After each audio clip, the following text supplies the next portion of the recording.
हाँ जी बच्चों, पिछले वीडियो में हमने SA 505 एक्सटर्नल कन्फर्मेशंस किया था। अब हम आगे बढ़ रहे हैं SA 510 ओपनिंग बैलेंसेज के बारे में बात करेंगे। ओपनिंग बैलेंसेज क्या होते हैं? ओपनिंग बैलेंसेज वो होते हैं, बैलेंस शीट में दो आइटम होते हैं, एसेट्स एंड लायबिलिटीज। कि सारे एसेट्स एंड लायबिलिटीज का जो ओपनिंग बैलेंस है वो बिल्कुल सही प्रकार से दिखाया गया है। ये कब होगा? जब ऑडिटर पहली बार ऑडिट कर रहे हैं किसी एंटिटी का। अगर वो लगातार ऑडिट कर रहा है तो उसने खुद ऑडिट करे हैं, वही बैलेंस वो देखेगा कि कैरी ओवर का सही प्रकार से किए गए हैं। जब पुरानी ऑडिट उसने की नहीं या ऑडिटर दूसरा था तो वो अपने आप को उसके लिए सेटिस्फाई करेगा कि बैलेंसेज जो हैं एसेट्स एंड लायबिलिटीज के जो ओपनिंग बैलेंसेज हैं वो सही प्रकार से कैरी ओवर हुए हैं, उसके बारे में उसको sufficient and appropriate audit evidence प्राप्त करना है। इसको हम बोल सकते हैं SAE साई प्राप्त करना है। तो इसके लिए चलो हम चलते हैं डिटेल में। जो SA 510 कहता है, initial audit engagement opening balances, पूरा नाम ये है, इसको भी अपने लर्न करना है। इसको पढ़ेंगे OCR से opening balances, consistency of accounting policy, review procedure and report. इसके बारे में इतनी ही चर्चा हुआ है।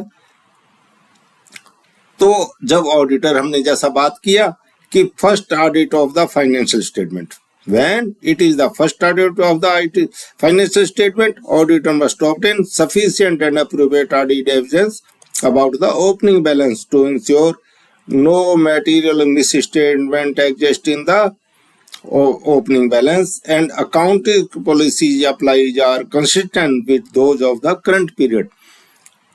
बात करी थी हमने ऐसे शुरू करने से पहले कि जब वो फर्स्ट ऑडिट करता है तो वह sufficient and appropriate audit evidence प्राप्त करेगा। किसके बारे में? ओपनिंग बैलेंस के बारे में, कि उनमें कोई मटेरियल मिसस्टेटमेंट नहीं है और जो अकाउंटिंग पॉलिसी पिछले साल थी और इसी साल भी वो सेम है, यानी कि पिछले साल की करंट पीरियड की पॉलिसी से मेल खाती हैं, कंसिस्टेंट है और प्रॉपरली अप्लाई की गई है।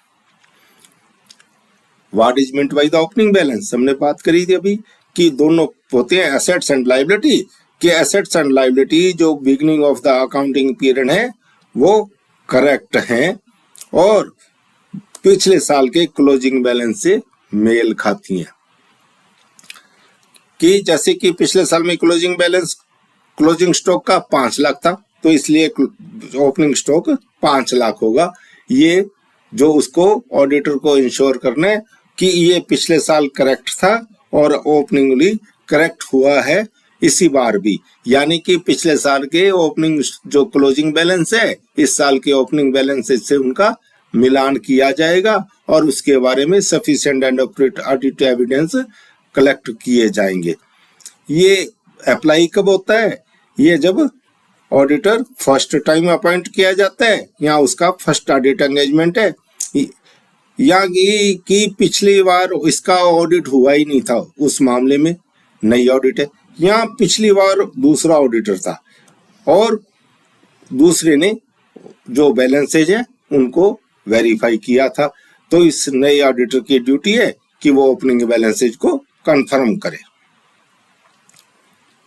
ऑडिटर की क्या रेस्पॉन्सिबिलिटीज हैं इस SA के under? obtain audits about opening balances whether they are contain misstatement that affect the current year financial statement। यानी कि पिछले अगर ओपनिंग बैलेंसेज गलत हैं तो करंट ईयर के फाइनेंशियल स्टेटमेंट भी गलत हो जाएंगे। और अकाउंटिंग पॉलिसी अगर उसने वो पिछले साल अप्लाई की थी वो इस साल अप्लाई करी है।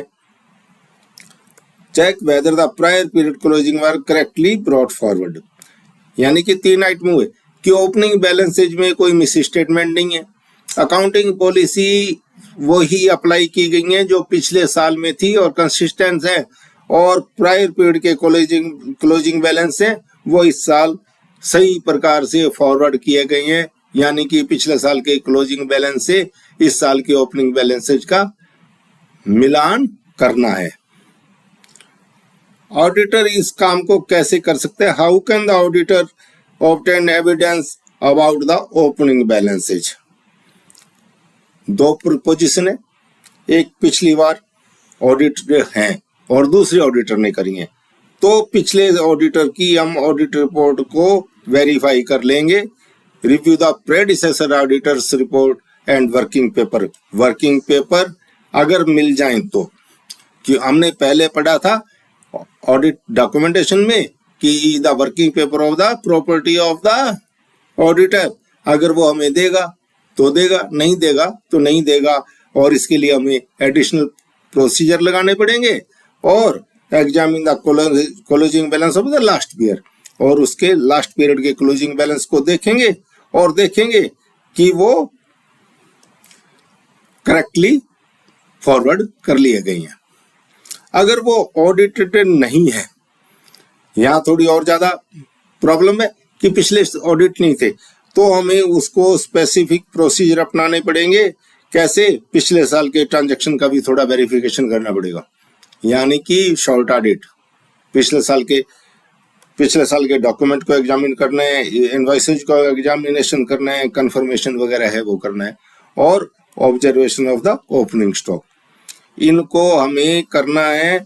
नहीं तो हमारे इस साल के फाइनेंशियल स्टेटमेंट है वो मिस स्टेटेड हो जाएंगे और हमारी ऑडिट है वो गलत हो जाएगी।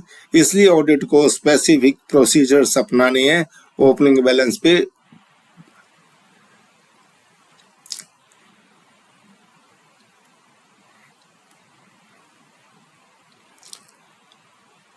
पिछली बार ऑडिट रिपोर्ट ने अपनी ऑडिट रिपोर्ट में क्वालिफिकेशन दे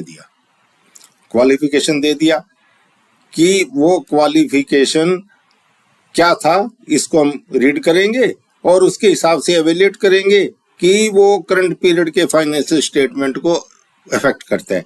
मान लो पिछली बार हमने ऑडिटर ने लिख दिया कि क्लोजिंग स्टॉक है वो वैल्यूड है, वो गलत किया गया है वो, तो इस साल का ओपनिंग बैलेंस भी गलत हो जाएगा। इस साल का ओपनिंग बैलेंस गलत होगा तो प्रॉफिट एंड लॉस भी गलत हो जाएगा। प्रॉफिट एंड लॉस गलत होगा तो हमारा जो है जो कैपिटल है और रिटेन अर्निंग है उस पर भी इफेक्ट पड़ेगा, यानी कि फाइनेंशियल स्टेटमेंट मिस स्टेटेड। तो हम देखेंगे कि अगर वो जो मॉडिफिकेशन था, जो क्वालिफिकेशन था, उसको एडजस्ट किया, एंटाइटी ने एडजस्ट किया, उसका इफेक्ट डाल दिया तो ठीक है, नहीं तो हम अपनी मॉडिफाई कर देंगे ओपिनियन को। अगर कि वो मिस स्टेटमेंट, वो क्वालिफिकेशन का जो था रीजन, उसको एंटाइटी ने दूर नहीं किया, वो क्वालिफिकेशन के ऊपर कोई एक्शन नहीं लिया, तो हम हमारी ऑडिट रिपोर्ट को भी मॉडिफाई कर देंगे, हमारी ओपिनियन को, और मॉडिफाइड ऑडिट रिपोर्ट देंगे। What special attention is required to opening inventory? Opening inventory पर हमें स्पेशल अटेंशन क्यों देना है, इसकी बात करें तो ओपनिंग इन्वेंट्री हमारी ओपनिंग रिटेन अर्निंग को भी इफेक्ट करती है और कॉस्ट ऑफ गुड सोल्ड को भी करती है। कैसे करती है कि पिछले साल क्लोजिंग इन्वेंट्री थी, वो हमने वैल्यू की हाई, मान लो हमने 5 लाख से हाई उसको रिकॉर्ड कर दिया, तो उससे क्या हुआ कि हमारा 5 लाख से प्रॉफिट इंक्रीज हो गया। प्रॉफिट 5 लाख से इंक्रीज हुआ तो हमारी रिटेन अर्निंग है ओपनिंग वो 5 लाख से इंक्रीज होगी। अब 5 लाख से इंक्रीज होगी तो इस प्रकार वो 5 लाख अब किस में जुड़ेगा? Higher valuation cost of sales में। तो इससे हमारी कॉस्ट ऑफ सेल्स भी है वो इन्फ्लेट हो गई तो इस साल का प्रॉफिट है वो लॉस होगा, यानी कि जो फाइनेंशियल स्टेटमेंट है वो हो गया हमारे मिस स्टेटेड। तो इसको क्या है कि हम ध्यान करेंगे, इसलिए हमें इस पे ध्यान करना ओपनिंग बैलेंसेज पे बहुत जरूरी है। ऑडिटर को वेरीफाई करना है एग्जिस्टेंस, एक्यूरेसी एंड वैल्यूएशन। अगर पिछले ऑडिटर नहीं है या पिछले ऑडिटर ने इस पे कुछ क्वालिफिकेशन दिया है, अगर हम इसको अनेबल टू वेरीफाई तो हम हमारी ओपिनियन को क्वालिफाई कर देंगे। ऑडिटर को अकाउंटिंग पॉलिसी के बारे में क्या ध्यान रखना है? ऑडिटर की ड्यूटी है कि वो इंश्योर करे कि accounting policy are consistent with the previous period and any change is properly disclosed and justified. अगर कोई अकाउंटिंग पॉलिसी में चेंज किया गया है, कब कब चेंज करते हैं, लॉ एंड रेगुलेशन, और better presentation of the financial statement. अगर हम उससे अच्छा स्टेटमेंट, फाइनेंशियल रिपोर्टिंग स्टेटमेंट अच्छी हो सकती है अकाउंटिंग पॉलिसी को चेंज करने के लिए, या लॉ एंड रेगुलेशन कहता है, या FRFEP कहता है अकाउंटिंग पॉलिसी के बारे में, अगर उसको उन्होंने कुछ चेंज किया है तो उसको हम प्रॉपरली देखेंगे कि वो जस्टिफाइड है और उसको प्रॉपरली डिस्क्लोज कर दिया गया है। अगर प्रॉपरली डिस्क्लोजन में क्या आएगा कि उसका हमारे फाइनेंशियल रिजल्ट पे क्या इफेक्ट आया, और उस इफेक्ट को एब्सोल्यूट टर्म में, परसेंटेज टर्म में और चेंज को पूरे का पूरा डिस्क्लोजर में बता दिया गया है, तो हम मानेंगे कि उसको प्रॉपरली डिस्क्लोज कर दिया गया है और वो जो है वो जस्टिफाइड है। अगर ये है तो उसको हम ऑडिट ओपिनियन को मॉडिफाई नहीं करेंगे। अगर ऐसा नहीं है तो ऑडिट रिपोर्ट को मॉडिफिकेशन करना पड़ेगा। जब मिस स्टेटमेंट फाउंड होती है ओपनिंग बैलेंसेज में, what if the miss statement found in the opening balances, तो सबसे पहली बात तो वही है कि हम मैनेजमेंट से बात करेंगे, कि मैनेजमेंट से डिस्कस करेंगे कि ये ओपनिंग बैलेंसेज आपके गलत हैं, इससे आपका जो फाइनेंशियल स्टेटमेंट है वो मिस स्टेटेड हो गए। तो उसका मैनेजमेंट से डिस्कस करेंगे और उसका देखेंगे कि हमारे करंट पीरियड फाइनेंशियल स्टेटमेंट पे क्या इफेक्ट आया है, और अगर मटेरियल है तो हम ओपिनियन रिपोर्ट को मॉडिफिकेशन कर देंगे। अगर मैनेजमेंट इसको ठीक कर देती है तो उसके बाद में तो कोई बात ही नहीं रहती।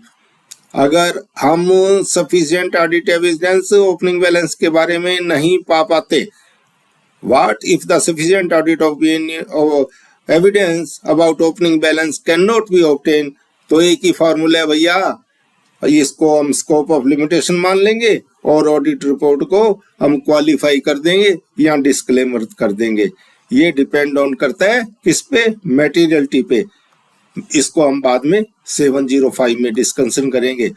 क्योंकि ये सब ऐसे एक दूसरे से कनेक्ट है, इसलिए हम पहले ऐसेज को शॉर्ट में पढ़ रहे हैं, ताकि हम जब चैप्टर को पूरा डिटेल में पढ़ेंगे तब हमारी समझ इसके बारे में पूरी की पूरी बनी रहेगी।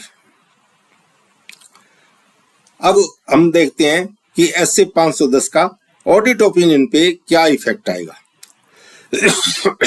Sorry, evidence obtain, no misstatement, unmodified opinion.